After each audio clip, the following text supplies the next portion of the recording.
The top 10 tips for week 2 look like this.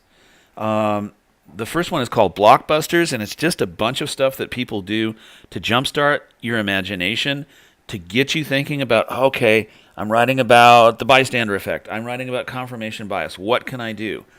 And you can write out something that's called a mind map. That's where you're not thinking sequentially like a standard outline, but really sort of drawing flowcharts and pictures and just basically free associating in pictures on a piece of paper or on a screen to find out what's going on. If you don't know what a mind map is, it's easy to Google, and there's some wonderful software packages out there that are available that you might want to check into. You can also just kind of free write, and we do some of this, but in a more structured way when you write a test, but you can just start writing without stopping and figure out what it is that you have to say about this and see what pops up. I'll just highlight a couple more things. I don't want to go through the whole thing here. You are already taking 4-time tests, so this is happening already. Right? One of my favorite ways is to gather a bunch of really great quotes, like find all the best quotes I can find about, say, bias assimilation, both from my research and the book, put them on, in the old days we would put them on actual physical 3x5 cards. You can just do this on screen now. But the point is that once you've got all the quotes together, you can also kind of like play around and arrange them, like, oh, maybe I could use this quote first and this quote second and this quote third. No, maybe I'll put this one over here. So you push them around on your screen or on your table or your whatever, until you find an order that crystallizes in your mind, like, that's how I can make this argument. And of course, you can discuss and debate and dialogue in this discussion and with other people as well. So you really might find that talking out your ideas with a tutor in the TLC, or we do have online tutors, with a study buddy, with a family member, with a friend, might be a great way to get started.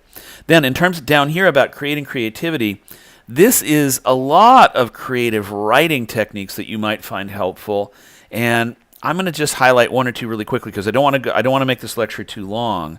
But it is okay to come up with funny examples. In fact, that might be a great way to get people to understand the bystander effect.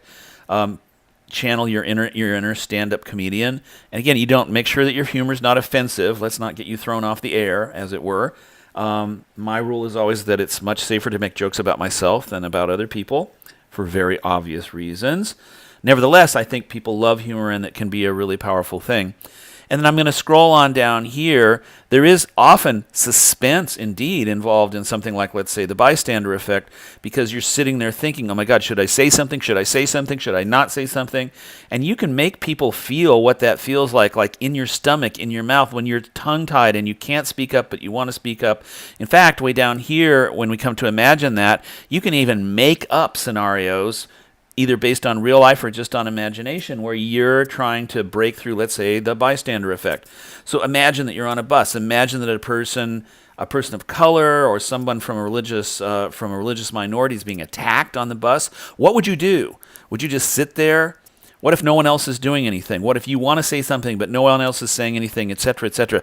You make up a whole dramatic, suspenseful situation. Now, again, it doesn't have to be as serious as the one that I just outlined. It could even be kind of funny and humorous. But the point is that you can make up a story that's actually a fantastic parable about what you're trying to illustrate. And that could be part of deepening your paper and making your paper worth 200 points and not just 20 points. So I'll just end up by reminding you, you start with the test that you've written, and then you go beyond it. You go beyond it by going deeper into Marshall, deeper into the quotes in Marshall, deeper into how this applies to climate change, and you go deeply into your own research and into your own creativity to find ways to explore this idea. I hope that was a helpful discussion. Your job, as always this week, is to respond to what I said, to respond to some of your peers, and then to choose 2 or 3 of the tips down here that you think might be especially useful for you. Looking forward to reading your answers as always, and it's time for me to push the button that says stop recording.